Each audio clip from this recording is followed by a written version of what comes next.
Eh bien salut tout le monde, c'est Fonetro, j'espère que vous allez bien. Personnellement je suis toujours malade, donc excusez-moi pour ma voix qui va un petit peu varier des épisodes précédents. Et oui les amis, comme vous avez pu le constater dans le titre de la vidéo, on se retrouve aujourd'hui pour un tout nouvel épisode de notre série Développons un peu. On s'était quitté la dernière fois avec l'épisode 29, où on présentait ensemble comment créer une classe personnalisée. Dans notre cas, on avait fait une classe personne qui est héritée de NSObject. Ainsi, je vous ai montré comment faire des propriétés ainsi que des instances de classe, par exemple un constructeur, voir comment afficher des informations, donc via une instance de classe de type void qui ne retournait rien, qui nous affichait uniquement dans la console log les informations qu'on lui avait demandées, c'est-à-dire le nom, le prénom, l'âge, etc. D'ailleurs, avant de commencer cet épisode, je vous recommande fortement de retourner faire un tour sur l'épisode précédent, histoire de vous remettre en jambes. Alors comme je vous l'avais précisé en fin de l'épisode dernier, on va s'attarder aujourd'hui à deux principales choses, les méthodes statiques ainsi que les variables statiques, on va voir ensemble qu'est-ce que c'est, mais également on va voir comment créer une classe qui hérite d'un UI label, par exemple ça sera un bon exercice pour vous de voir visuellement ce qu'on peut faire avec ce genre de choses. On va tout d'abord commencer par les méthodes statiques, je vais vous expliquer ce que c'est, mais avant toute chose, je vous invite à reprendre la classe personne qu'on avait créée lors de l'épisode précédent, les liens sont dans la description de la vidéo. Alors je vais rebondir sur ce que j'avais dit juste au début de la vidéo. Dans cette classe personne, qu'est-ce qu'on avait réalisé ? Eh bien on avait fait deux instances de classe ainsi qu'un constructeur. Alors comment est-ce qu'on sait qu'on a fait une instance de classe et surtout à quoi ça sert, juste pour vous rafraîchir un petit peu la mémoire. Ainsi, ces deux méthodes, displayInformation et addFriend, peuvent uniquement être appelées lorsque je vais instancier un objet issu de la classe personne. Si on retourne maintenant dans le viewController.m et qu'on voit dans le viewDidLoad, regardez, on avait bien créé trois objets, donc moi, test et test2, donc qui sont issus de la classe personne, et donc maintenant que j'ai instancié un objet qui s'appelle moi, je peux tout simplement appeler les méthodes que j'ai dit précédemment, c'est-à-dire addFriend et displayInformation, toujours en rapport avec l'objet personne qui a été instancié juste au-dessus. Gardez toujours à l'esprit qu'une classe est assimilable à un plan de construction d'une maison. En effet, toutes les maisons sont différentes, cependant il y a des choses qu'elles ont en commun, par exemple une porte, des fenêtres, un toit, etc. Donc ça c'est des propriétés qui sont universelles entre guillemets, mais qui peuvent varier. Par exemple, vous pouvez avoir une porte qui se situe à l'arrière chez votre voisin, et chez vous ça va être devant, vous allez avoir 4 vitres alors que lui va en avoir que 2, etc. Eh bien une classe c'est exactement la même chose. Ce qu'on a fait ici c'est qu'on a défini un plan basique. On sait qu'une personne possède un nom, un prénom, un âge, qu'il est vivant, pourquoi pas des amis, hein. Cette liste peut bien entendu varier, on peut rajouter plus ou moins de choses. Et donc une fois qu'on a défini notre plan de construction, donc qui est ici pour moi, mon plan est terminé, je vais passer à l'instanciation où là je vais pouvoir créer mes objets. Et bien voilà, ce que je vous disais, par exemple qu'une personne a un nom qui change, ici ça va être dessus, en dessous ça va être test, un autre ça va être test2, un prénom qui va changer, Dimitri, test, test2, et enfin l'âge qui varie également. Cependant on a toujours la même base, à savoir un nom, un prénom et un âge. Alors voilà, j'espère que je vous ai pas trop perdu, j'ai vraiment essayé d'expliquer ça le plus simple possible et surtout faire un petit rappel de l'épisode dernier. Ce que je vous ai expliqué ici, c'est la base du langage objet. Si vous avez correctement compris cela, eh bien rassurez-vous, vous serez normalement à l'aise dans n'importe quel langage, que ça soit en Swift, en Objective-C, en Java, en C# et bien d'autres, tout ce qui est du langage objet. Maintenant qu'on s'est ensemble rafraîchi la mémoire, je vous propose de passer aux méthodes statiques. En vérité, il y a deux choses, il y a les variables statiques ainsi que les méthodes statiques. Alors, en fait, c'est tout l'inverse de l'instance de classe. C'est-à-dire que là, ce qu'on a vu, c'est l'isolation. En effet, une fois qu'on a créé notre plan de construction, donc c'est-à-dire nom, prénom, âge, etc., cet attribut est propre à la classe qu'on vient de générer. C'est-à-dire que chaque attribut va être différent en fonction de l'instanciation. En créant un attribut de type statique, donc je lui rajoute ce petit mot-clé juste avant de créer ma variable, eh bien en fait je vais créer une variable qui sera disponible dans toutes les instances. C'est par exemple, dans moi j'aurai accès à la même variable que dans test. Dans test2 également, ça sera la même chose. Je vous propose maintenant de passer à un petit exemple, histoire que vous compreniez bien, parce que c'est un petit peu difficile à expliquer de façon théorique, donc c'est parti. Comme exemple concret que je peux vous présenter, c'est par exemple le nombre de personnes que je viens de créer. En effet, une fois que je crée, que j'instancie une personne, eh bien je vous propose qu'on incrémente un petit compteur interne qui va être en fait partagé parmi toutes les variables et donc on va savoir combien on a créé de personnes. Pour mettre en place un tel système, je vous invite à vous rendre dans le person.m. Juste en dessous de implémentation, on va déclarer notre nouvelle variable statique. Ici, je vais mentionner le mot-clé statique, je vais préciser le type de ma variable qui est de type nombre, et je vais marquer counter, et je vais l'initialiser à 0 parce que je sais que j'initialise, eh bien, il y a 0 personnes qui sont instanciées dès le début. Notre variable compteur est correctement mise dans notre classe personne, cependant il va falloir trouver un endroit où à chaque fois que je vais instancier une nouvelle personne, je vais pouvoir justement l'incrémenter. Vous l'aurez très certainement deviné, l'endroit idéal pour incrémenter notre compteur, c'est le constructeur. En effet, si on se rend dans le vuecontroller.m, à chaque fois que je vais appeler mon constructeur qui est ici, eh bien je vais créer une nouvelle personne. Donc on va se rendre ici. Et à la fin de notre constructeur, on va mettre tout simplement compteur, et enfin point virgule. Bon là vous me direz c'est bien beau mais ça sert à rien. En effet on a défini notre variable compteur qui est de type statique, on l'incrémente, donc elle est vivante entre guillemets, on sait actuellement combien de personnes on a instancié, cependant on ne l'affiche pas et surtout on ne la récupère pas. Pour pallier à ce problème, on va ensemble créer une méthode statique qui va nous retourner le compteur. Alors pour cela, on va se rendre à la fin justement de nos instances de classe. Je vous rappelle qu'ils sont représentés par le petit moins. Ça sera donc l'inverse pour la méthode statique. En effet, cette fois-ci, on va mettre plus et on va y retourner un int. Ça sera le compteur directement. Et on va mettre get person comme ceci, created. Voilà. Et on ouvre notre fonction. Dans cette méthode, on va y faire un return de notre compteur tout simplement et on fait un point virgule. Et enfin pour terminer, on va copier-coller notre nouvelle méthode statique et on va la mettre dans le fichier header justement pour dire qu'on a créé cette fonction. Pour utiliser cette toute nouvelle méthode, on va l'appeler 2 fois pour voir si ça fonctionne bien. Alors on va faire ici un nslog qu'on va mettre, compteur tout simplement, voilà comme ceci, avec une petite flèche.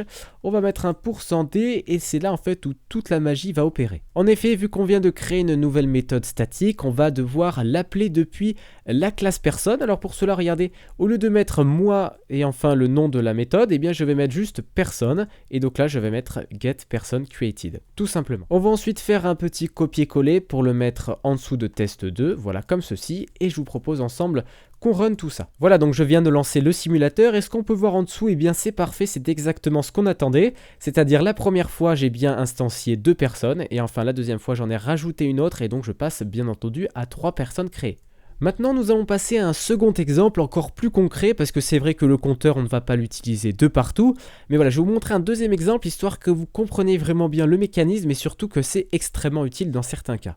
Ce qu'on va faire maintenant, c'est de comparer l'âge de 2 personnes et de retourner celui qui a l'âge le plus important. Avant toute chose, je vous invite à créer 2 autres personnes. Elles seront utiles plus tard pour pouvoir justement les comparer.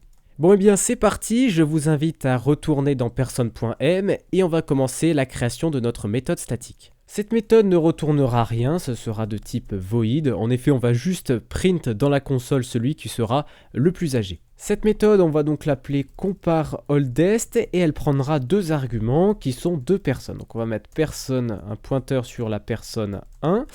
Voilà, personne 1 et un autre pointeur sur une seconde personne qui sera donc la deuxième personne, bien entendu, personne 2, et on ouvre notre fonction.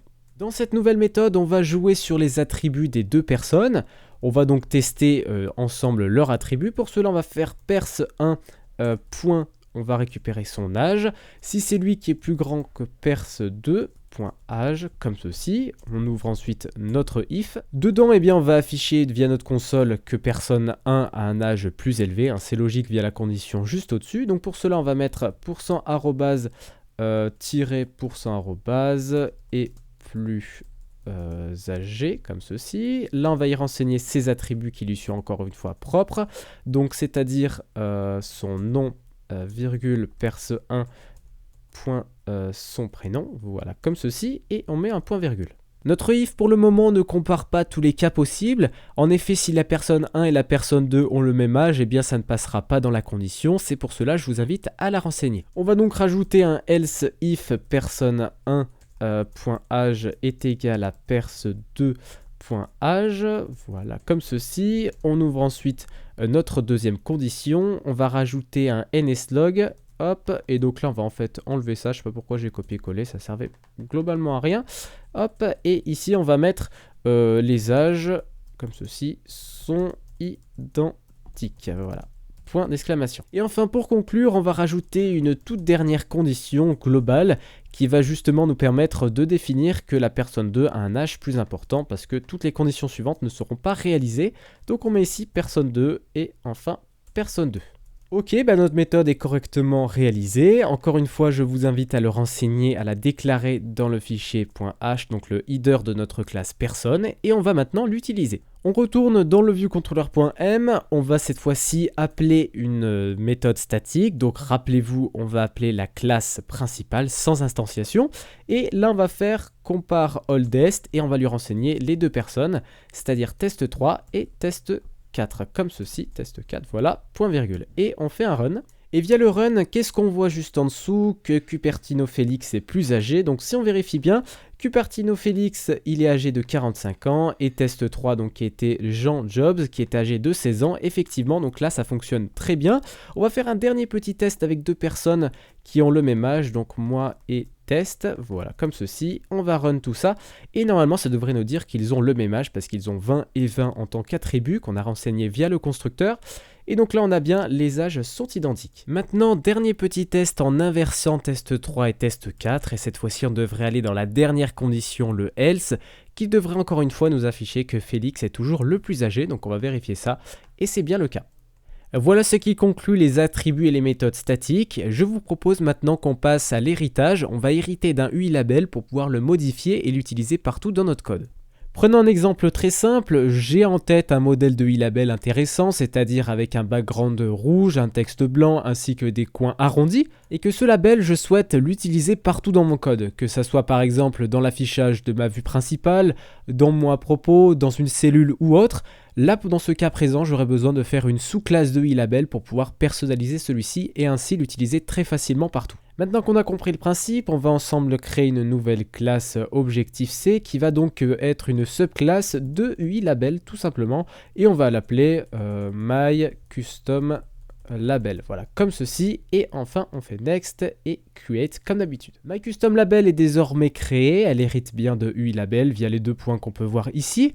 Ce qu'on va faire maintenant, c'est ensemble déclarer les multiples constructeurs. Alors oui, je me suis pas trompé, j'ai bien dit les multiples parce qu'il y en a 3 pour être précis. Voilà les 3 constructeurs par défaut, j'ai préféré l'écrire sans vous le montrer parce que c'était un petit peu long et redondant. Cependant, je vais vous expliquer à quoi ils servent. Alors ces deux premiers sont là justement quand on va instancier un UI-label, enfin MyCustomLabel pour être précis, de manière via le code uniquement.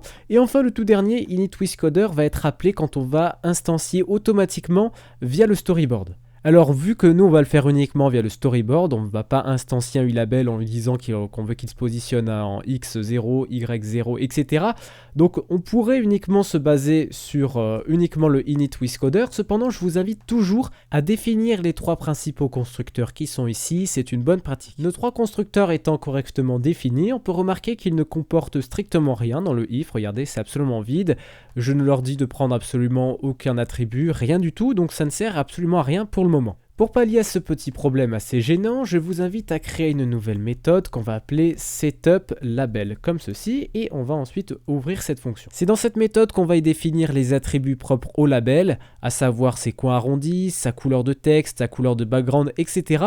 Et donc c'est pour ça qu'on va devoir l'appeler de partout dans nos constructeurs. Donc pour cela on met self setupLabel de partout. Donc regardez, je vais faire un copier-coller très simplement dans tous mes constructeurs. Ce que je viens de faire ici, cela signifie qu'à chaque fois que je vais instancier MyCustomLabel de type via le programme, je vais passer dans mon setupLabel, encore une fois via le programme, via une frame que je vais définir également, et si je l'instancie via le storyboard, je passerai également dans la même méthode qui va me définir mon label dans celle-ci. C'est donc ce qu'on va faire ensemble, on va donc appeler l'objet courant donc via self, on va lui définir un background color qui est rouge par défaut, voilà comme ceci, red color. On va également changer la couleur du texte qui sera du blanc pour bien ressortir sur le rouge, donc UI color et on va mettre du white color. Dernière chose qui nous reste à modifier, c'est le corner radius. Pour cela, on va interagir sur l'objet layer, qu'on va aller modifier corner radius, qu'on va mettre à 5.0 F pour préciser que c'est un flottant. On aurait pu préciser 5.5, etc. Et enfin, on va mettre un clip to band à yes pour bien qu'en fait notre corner radius soit pris en compte. Voilà pour la mise en place des attributs personnalisés. Je vous invite maintenant à passer au storyboard pour tester tout ça. Donc on va y positionner un label qu'on va centrer de façon horizontale et verticale via des contraintes. Dernière chose à faire et qui est extrêmement importante, c'est de sélectionner votre label, de se rendre dans le 3e petit onglet et de modifier la classe pour mettre celle qu'on a créée, donc c'est-à-dire MyCustomLabel, et vous faites bien entrer. Et donc maintenant, si on build tout ça, normalement on devrait voir via le simulateur qui s'est lancé juste derrière, et bien qu'on a bien notre label personnalisé. Vous l'aurez compris, ce qui est génial, c'est ne pas modifier bien entendu notre label. Ça, on pouvait déjà le faire via du code en l'appliquant via notre label existant. Cependant, là, ce qui est cool, c'est qu'en fait, on va pouvoir rajouter autant de labels qu'on veut. Par exemple, voilà, je vais en mettre vraiment n'importe où. Et tous ceux-ci vont avoir exactement le même modèle via la classe, justement. Encore une fois, la construction de la maison, le plan de construction va être respecté pour tous les labels, comme vous pouvez le constater maintenant. Et bien voilà, c'est désormais la fin de ce nouvel épisode, j'espère en tout cas qu'il vous aura plu. Mine de rien, on aura vu pas mal de choses, les méthodes et les attributs statiques, on aura vu également l'héritage, comment ça fonctionne avec un objet graphique qui est lui label. J'espère sincèrement que vous avez bien compris, que j'ai surtout bien expliqué. Si ce n'est pas le cas, essayez de revoir les cas que vous n'avez pas bien compris, de faire des petits exercices, faire des classes de votre côté, essayez de faire communiquer ces classes, c'est très important. Et puis si vous avez des questions, n'hésitez pas, je suis là pour ça dans l'espace commentaire. Sur ce, c'était iPhone Rétro, on se retrouve très prochainement pour une nouvelle vidéo. Allez, ciao tout le monde!